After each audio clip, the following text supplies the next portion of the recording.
Juillet 2026, dans une salle de réunion, un assureur branche un LLM sur ses dossiers sinistres. Quelques mois plus tard, son fournisseur connaît les tâches les plus rentables, les frictions les plus coûteuses et la porte latérale vers ce marché. Épisode LLM. Comment vos fournisseurs d'IA scannent vos marchés. Chapitre 1. L'API qui écoute. L'outil entre par un flux de travail. Le marché peut sortir par la même porte. Le détail paraît minuscule, une requête envoyée à une interface de programmation. Pourtant, derrière ce geste, une entreprise expose la géographie de son travail. Le risque n'est pas seulement une fuite de contenu, c'est une compression par l'amont. Un fournisseur peut apprendre quel fragment de chaîne mérite un produit, puis remonter vers la couche applicative qui capte la marge. Quel document revient sans cesse? À quel moment un expert reprend-il la main? Quelle étape justifie une dépense urgente? Le LLM ne reçoit pas nécessairement le dossier complet, mais son fournisseur peut voir les contours de l'usage. Volume, moment de pointe, fonctions appelées, catégorie de compte et demande d'assistance. C'est souvent assez pour distinguer une démonstration amusante d'un processus où se loge une marge. Le 7 juillet 2026, le podcast Silicon Carn a formulé l'alerte à partir de mises en garde attribuées à Palantir. Des laboratoires comme OpenAI et Anthropic pourraient scruter les cas d'usage de leurs clients pour identifier des applications verticales. Il s'agit d'une lecture de rapport de force, non d'une preuve que chaque requête d'entreprise est aspirée pour entraîner un modèle ou que chaque laboratoire prépare un produit concurrent. Les conditions destinées aux clients professionnels peuvent justement limiter l'entraînement sur les contenus selon les offres et les réglages contractuels. Mais l'absence d'entraînement n'efface pas toute information stratégique. La télémétrie, les échanges commerciaux, les demandes d'intégration et les retours de support dessinent déjà une carte des besoins. Le contraste est brutal. D'un côté, un métier réduit quelques secondes de traitement sur des milliers de dossiers. De l'autre, un fournisseur observe où ces secondes ont une valeur inhabituelle. La donnée sensible n'est pas seulement le texte du contrat ou le nom du patient. C'est aussi la répétition d'un geste, comme des traces de pas fraîches dans la neige. Elle indique le chemin que les opérateurs empruntent vers le résultat. L'entreprise qui possède la relation finale garde des atouts, mais elle finance parfois l'observation de son propre workflow. Un assureur ne livre pas seulement des phrases à compléter. À travers la cadence des appels, les corrections humaines et les connexions demandées, il révèle quelles décisions se répètent, lesquelles bloquent les gestionnaires et où un module spécialisé trouverait immédiatement des acheteurs. La valeur ne réside donc pas dans l'API seule, mais dans la carte économique que son usage peut produire. Cette carte devient encore plus précise lorsque le fournisseur recoupe les demandes de démonstration, les contraintes d'achat et les questions remontées par les équipes commerciales. Il n'a pas besoin de posséder le métier pour repérer un couloir encombré. Il lui suffit de constater qu'un même couloir attire du trafic et que les clients consentent à payer pour y passer plus vite. Le bon premier réflexe n'est donc ni de fermer toute API, ni de signer les yeux fermés. Il consiste à demander ce que chaque appel révèle sur le processus qui crée la valeur. Si le fournisseur voit le trafic, les échecs et les arbitrages, à quel point peut-il reconstituer votre marché avant même de vous vendre une application? Chapitre 2. Ce que voit le fournisseur. Une donnée masquée peut encore laisser une silhouette, et la silhouette suffit parfois à choisir une cible. Une clause de non-entraînement répond à une question précise. Le contenu soumis servira-t-il à améliorer le modèle général? Elle ne répond pas à elle seule à toutes les questions sur les journaux techniques, la prévention de fraude, la conservation, l'assistance ou l'analyse agrégée des usages. La différence est décisive. Un coffre fermé protège le papier, le registre des entrées peut encore dire qui vient, à quelle fréquence et à quelle heure. Dans une entreprise, le signal utile se trouve rarement dans une seule requête. Il se forme par accumulation. Une hausse d'appel après la réception d'un formulaire, la proportion de réponses corrigées par un humain, la demande récurrente pour une connexion à un logiciel métier, chacun de ces indices est pauvre isolément.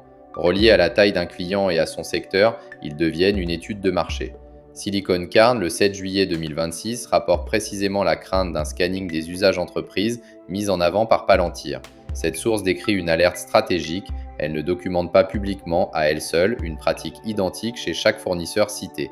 C'est pourquoi la question utile n'est pas « le fournisseur lit-il nos données ?» elle est « quelles traces persistantes de notre activité lui laissons-nous et quels services pourrait-il concevoir à partir de ces traces ?» On passe ainsi du secret au pouvoir de marché. Un modèle général peut être remplaçable. Une application verticale, branchée au formulaire, aux règles de décision et au canal de vente, l'est beaucoup moins. Cette mécanique ne suppose même pas une intention prédatrice.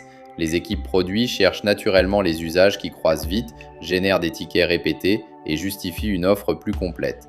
Le problème apparaît quand le client prend ce travail de découverte pour un détail d'exploitation.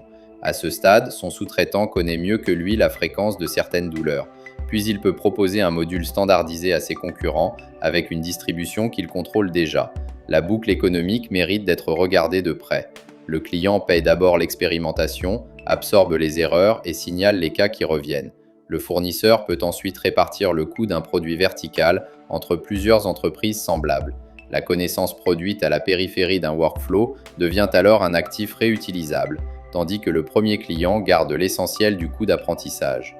Il faut aussi éviter le faux confort du chiffrement prononcé comme un talisman.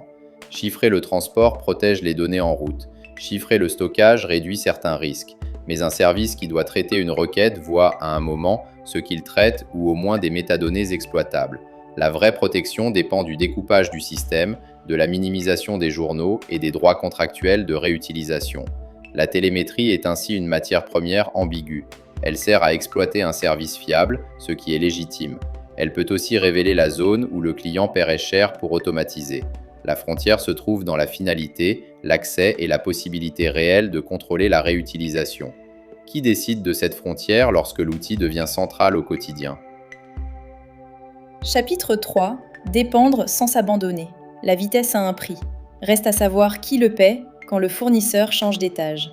La réponse instinctive consiste à dire « hébergeons tout nous-mêmes ». Elle rassure, mais elle peut coûter cher et ralentir un métier qui doit déjà livrer. Les meilleurs modèles évoluent vite, les exploiter localement suppose des équipes, du calcul et une discipline opérationnelle. Refuser un fournisseur externe par principe peut transformer une précaution stratégique en handicap de vitesse. L'erreur symétrique est de traiter le modèle comme un simple fournisseur d'électricité. Une entreprise peut changer de modèle pour une tâche isolée. Elle change beaucoup moins facilement de partenaires quand les invites, les évaluations, les outils appelés par le modèle, les identités, les archives et les habitudes des équipes ont poussé ensemble autour d'une même plateforme. Le coût de sortie est alors organisationnel autant que technique. Il se cache dans les scripts que personne ne documente, dans les exceptions connues d'une seule équipe, dans les audits à refaire. Un essai de réversibilité révèle vite cette dette cachée. Demandez à une équipe de faire tourner le même cas sur un autre modèle. Si les évaluations, les consignes et les garde-fous ne voyagent pas en quelques jours, le contrat apparent masque déjà une intégration profonde. La pression concurrentielle n'est donc pas seulement frontale. Elle commence par compression par l'amont, un fournisseur fournit l'intelligence générique à grande échelle, observe les usages les plus prometteurs, puis peut remonter vers une brique applicative plus proche du client. Si cette brique atteint directement l'utilisateur final, elle devient aussi un contournement de canal. Nommer ces mécanismes évite de confondre une belle démonstration avec une défense durable. Le contrat compte, mais il ne remplace pas l'architecture. Exiger une interdiction explicite d'utiliser contenu, métadonnées, statistiques d'usage, retours de support et enseignements commerciaux pour créer ou commercialiser un produit ciblant votre secteur. Vérifier la durée de conservation, les sous-traitants, les droits d'audit et les clauses qui survivent à la résiliation. Une promesse générale de confidentialité laisse souvent les données dérivées dans l'ombre. Ensuite, négocier à partir de votre poids réel. Un grand compte qui apporte des volumes et un cas d'usage de référence peut obtenir un environnement isolé, des journaux limités et une gouvernance dédiée. Une petite équipe n'obtiendra pas toujours ces garanties. Elle peut cependant réduire ce qu'elle révèle, garder ses données les plus explicatives hors du fournisseur et préserver une porte de sortie. La dépendance n'est pas binaire, elle se mesure à la douleur du divorce. L'arbitrage sain distingue la couche à louer de celle à garder. Louez volontiers la capacité générale qui change vite. Gardez sous votre contrôle les règles métiers, le contexte propriétaire, l'orchestration des décisions et la relation avec le client final. Le modèle produit un texte ou une classification, le workflow décide qui est payé, remboursé, admis ou servi. C'est là que se forme la capacité de négocier. Alors quelle architecture permet de profiter des modèles de pointe sans transformer chaque expérimentation en prospectus gratuit pour l'amont ?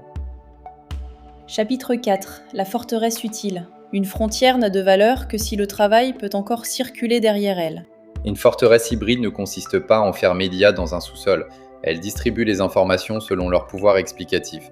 Un composant interne prépare le dossier, retire les identifiants directs et récupère le contexte nécessaire.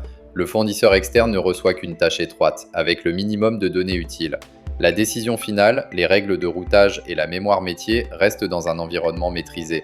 Cette séparation ne rend pas tout invisible. Un volume élevé peut toujours signaler une activité importante, mais elle évite de livrer au même acteur le contenu, le contexte commercial et le résultat opérationnel. Imaginez une chaîne de montage. On peut confier la découpe d'une pièce sans laisser sortir le plan complet de l'usine, ni la liste des clients qui attendent la commande. Concrètement, créer une passerelle de modèles. Les équipes métiers appellent une interface interne, pas directement le fournisseur. Cette passerelle attribue chaque demande à un modèle selon sa sensibilité, journalise chez vous les performances et permet de remplacer un prestataire. Elle sépare aussi les clés d'accès et les comptes. L'objectif n'est pas une abstraction élégante, c'est d'empêcher qu'un changement de fournisseur oblige à déterrer chaque automatisation dans l'entreprise.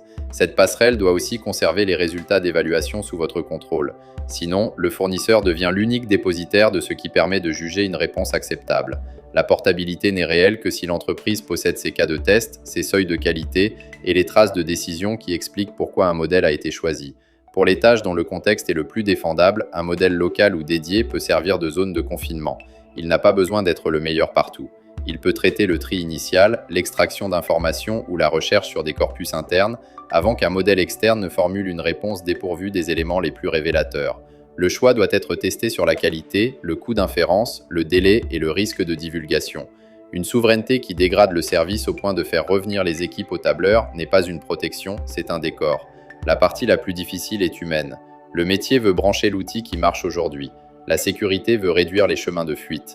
La direction doit décider quelles données sont irremplaçables et quelles commodités peuvent être achetées. Organiser ce conflit avant le pilote autour d'un registre simple. Quel résultat crée de la marge? Quel signal révèle ce résultat? Quel tiers reçoit ce signal?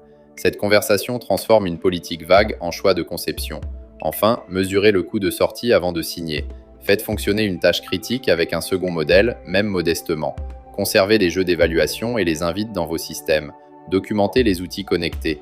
Quand le fournisseur modifie son prix, ses conditions ou sa stratégie produit, votre capacité à changer ne doit pas dépendre d'une nuit blanche et de souvenirs épars. Une frontière utile n'est donc pas une muraille, c'est une porte dont on détient les plans et la clé. Au moment où le fournisseur voudra monter dans votre chaîne de valeur, qu'est-ce qui l'empêchera de savoir exactement où frapper? Si une requête révèle votre marché, elle n'est jamais seulement technique. Gardez la souveraineté de vos workflows, puis surveillez les géants qui veulent en gravir les étages. Abonnez-vous pour lire leurs prochains mouvements avant qu'ils ne deviennent votre dépendance.